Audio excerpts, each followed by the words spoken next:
আসসালামু আলাইকুম। আমি এর আগে 153 দিন বয়সে আমার মুরগিটা আপডেট দিয়েছিলাম। এখন আজকে 162 দিন বয়স। এখন একটা ডিমের একটা আপডেট দিই। এখন 2000 এই মুরগিতে আমার ডিম আসছে 15.5%। যদিও খারাপ, তবে খুব একটা খারাপ এটা বলা যায় না। আমি এই মুহূর্তে ব্যবহার করতেছি অ্যামাইনো প্লাস আর জিঙ্ক।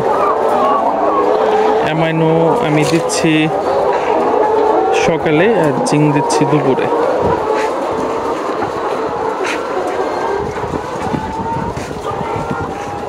আর ডিমের বাজার ভালোর দিকে। গতকালকে 20 টাকার মতো বাড়ছে, আর আজকে 20 টাকা, 40 টাকা। আশা করি 5-7 দিনের ভিতরে ভালো একটা অবস্থায় যাব। আর এটা না গেলে, ভালো অবস্থায় না গেলে আসলে এই সেক্টরে টিকা কঠিন। তবে ডিমের কোয়ালিটি ভালো,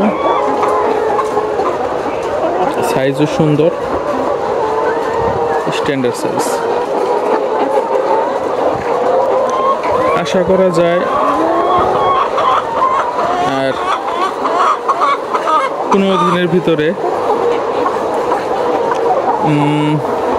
ভিতরে 80% অথবা 70% আমি আশা করতেছি।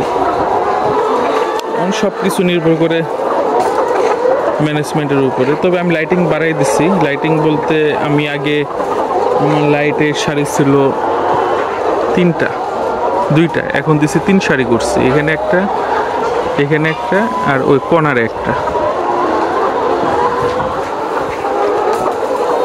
তো মুরগি খাবার খাচ্ছে এই সময় 100 গ্রামের মতো।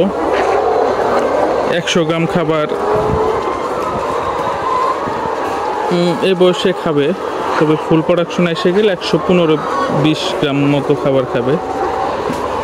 আমি আরেকটা আপডেট দেই, সেটা হচ্ছে আমি এর ভিতরে খাদ্য চেঞ্জ করছি। আমি যে পাওয়ার খাদ্যটা খাওয়াতাম ওইটা চেঞ্জ করে প্রোভিটার আমি ব্যবহার করতেছি।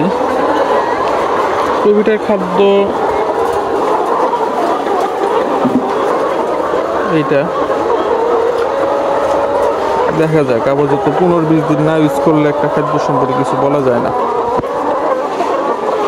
আর পাশে যে 2000-এর মুরগি যেটা আছে, বাচ্চা মুরগি, সেখানে পাওয়ার ব্যবহার করতেছি। আমি মূলত দেখতে চাইতেছি কোন খাদ্যটা আগানো আছে, পাওয়ার না প্রোভিটা। আর সামনে আমি একটা রানীক্ষেতের ভ্যাকসিন করব 15 দিন পরে। চিন্তা ভাবনা আছে হিপরা। এরপরে আপডেট দেব। আজকে এই পর্যন্তই।